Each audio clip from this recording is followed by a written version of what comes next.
40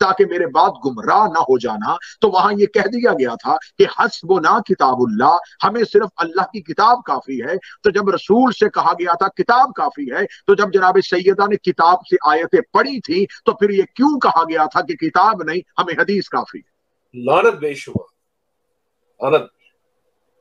اب جناب سیدہ صلوات اللہ علیہا کا مطالبہ جو تھا وہ مطالبہ قرآن اس پہ دلیل دے رہا، قرآن اس پہ دلالت دے رہا. لیکن جناب سیدہ کے اس مطالبے کے برعکس جناب سیدہ سے گواہ مانگے گئے اور پھر قرآن کی آیات کو جو پڑھا گیا ان قرآن کی آیات کو تسلیم نہیں کیا گیا. برادران اہل سنت، ارباب عقل و دانش، آپ نے کلمہ رسول کا پڑھا ہے اور یہ رسول کی بیٹی ہے جو برسر دربار بول رہی ہے. اتنے حوالے میں نے آپ کے سامنے کتب سے دکھائے.